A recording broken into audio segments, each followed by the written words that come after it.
Hi everyone. In the middle of the 19th century, the world was obsessed with finding a faster way between the Atlantic and Pacific Oceans. Every year, more ships traveled between Europe, the United States, and the rich markets of Asia. But the journey around Cape Horn at the southern tip of South America was long, dangerous, and expensive. The dream of a shortcut across Central America captured the imagination of engineers, politicians, and businessmen alike. Among the many ideas that emerged, one of the most extraordinary was the proposal for an interoceanic ship railway. Unlike a canal, which required enormous excavation and complex locks, this concept aimed to transport entire ships across land on massive railway platforms. It was a bold vision, one that pushed the boundaries of technology and human imagination in the 1800s. In 1880, American engineer James B. Eads, reacting to the 1879 proposal from Paris for a Panama Canal, proposed a giant railroad to haul ships across Mexico instead. The principle was deceptively simple. Instead of digging a waterway, a specially designed railway would carry ocean-going ships from one coast to the other. The ship would enter a dock, be lifted onto a gigantic cradle or platform mounted on heavy iron wheels.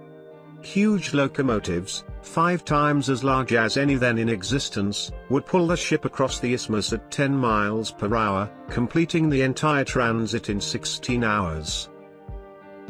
Once it reached the opposite shore, the vessel would be lowered back into the sea and continue its voyage as if nothing had happened.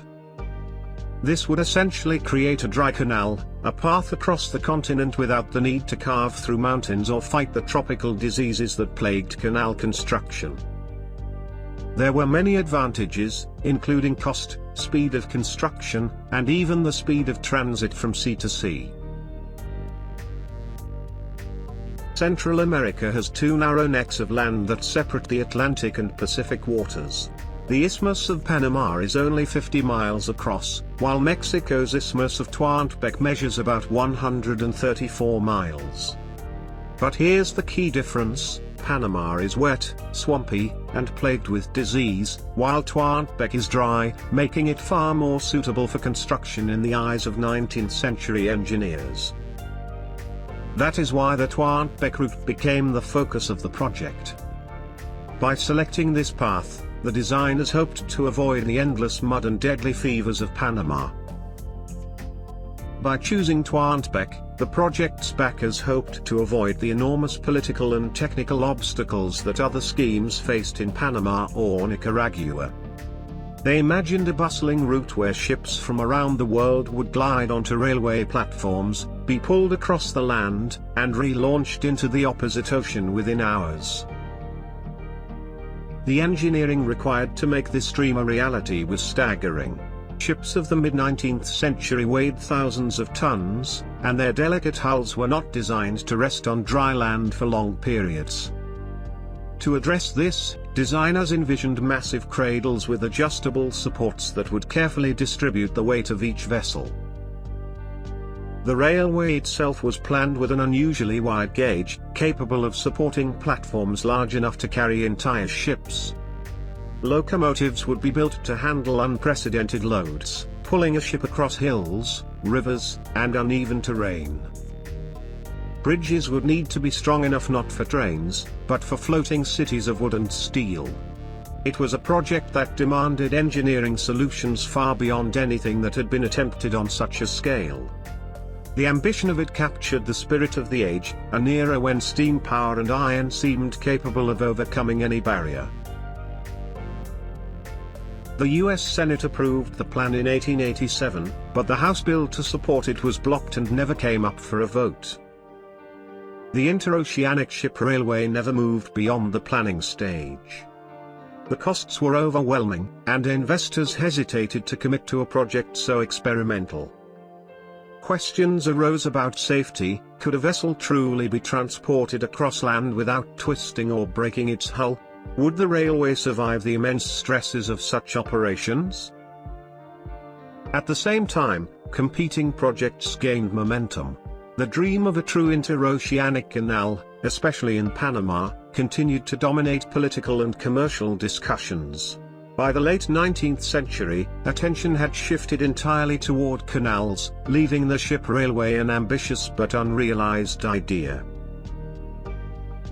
Although it was never built, the Interoceanic ship railway remains one of the most fascinating what-ifs in the entire history of engineering.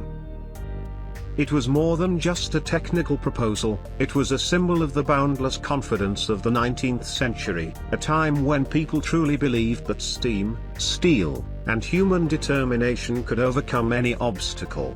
This ambitious project represents the mindset of an age when no idea seemed too large, no dream too bold, and when the limits of geography were seen not as barriers, but as challenges waiting to be conquered. Yet, history reminds us that dreams on paper often look very different in practice. The first ship to cross the Isthmus of Panama was a paddle-wheel steamship, the Explorer. It was hauled across in pieces by the Panama Railroad Company. The Explorer, a 50-foot iron steamer, was commissioned from a Philadelphia shipyard and deliberately constructed in sections so it could be moved by rail.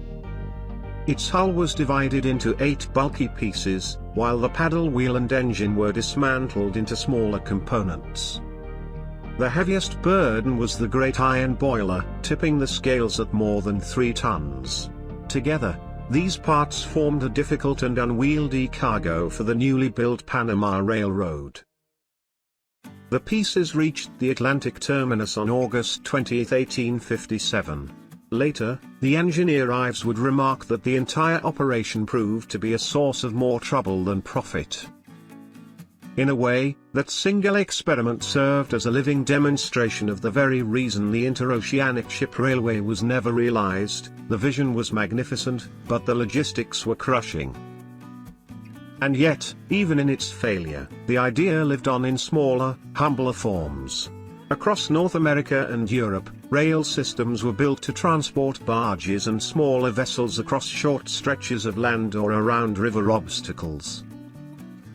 These were far more modest versions of the grand dream, but they proved that the basic principle was indeed possible.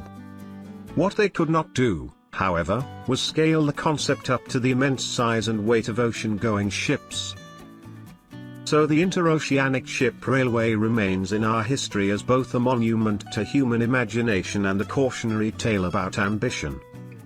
It is a story of an age when people dared to dream without limits, and when even failure added to our understanding of what was possible. The explorer's rough journey across Panama is not just a footnote, it is a reminder that progress comes as much from failed experiments as from great successes, and that every bold idea, even one never completed, leaves behind lessons that shape the path forward. Thanks for watching.